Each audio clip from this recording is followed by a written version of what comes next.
look, I want to give you guys some historical context so you understand what's really going on with Bradley Manning, and we can put this into perspective. So if you go back to the Vietnam War, there was some supposedly secret, well, they were secret, but they really shouldn't have been secret. There were CIA documents called the Pentagon Papers. Now, in those papers, it detailed what America was doing in Vietnam, and a lot of the details were very gruesome, very horrific, and flat-out genocidal in a lot of cases. So we ended up napalming innocent villages with women and children in there. We ended up doing raids and massacres, and all of this stuff was detailed in a way that really painted the American occupation in a negative light and really was factual and dry and straightforward, and you could draw your own conclusions from it, right? So what ended up happening is the U.S. government didn't want to release papers. They said, no, this is for national security reasons, we can't release this. That's always what they will hide behind. And it's not just the U.S. government, it's any powerhouse throughout history, any government throughout history.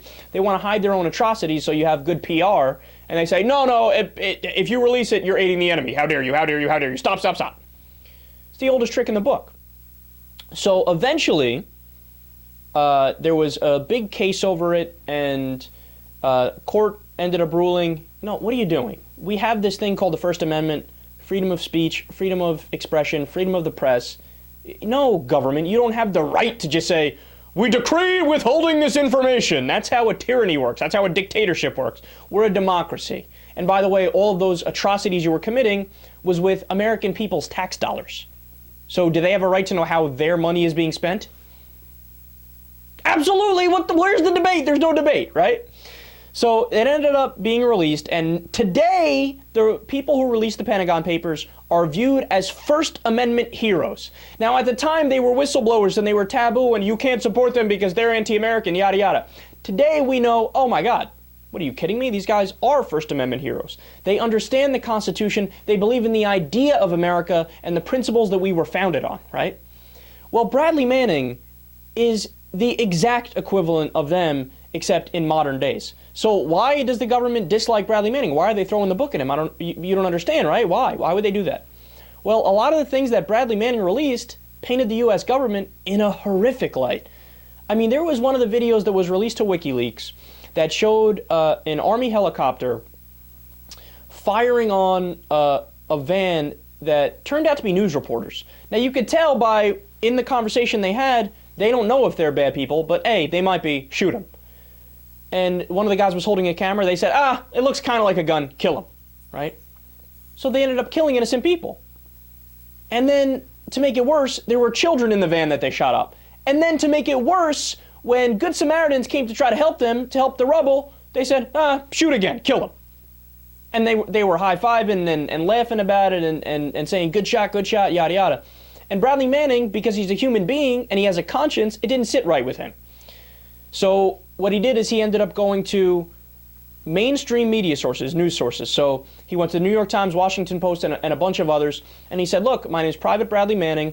I have access to information that is super important about what's going on with foreign policy and the wars. Please give me a call back, get in touch with me. One of the papers, I forgot which one, said, yeah, we might be interested. I got to talk to my editors, yada, yada. They never ended up taking the story. The New York Times didn't even call him back. This is what the media does? You ignore leads that have potentially groundbreaking information that could change the direction of our foreign policy if it sparks a debate and the American people say, hey, let's not do this. So what's going on with Bradley Manning right now is exactly the same type of demonization that happened back when the Pentagon Papers debate was going on. And look, Bradley Manning is an American hero, man. And all he did is what the media's job is supposed to be. He challenged power, he challenged the government, and he said, hey, wait a second here. All I'm doing is exposing the facts. If there's a problem with me exposing the facts, maybe it's not a problem with me, maybe it's a problem with the facts and what you're doing, and maybe you should rethink that.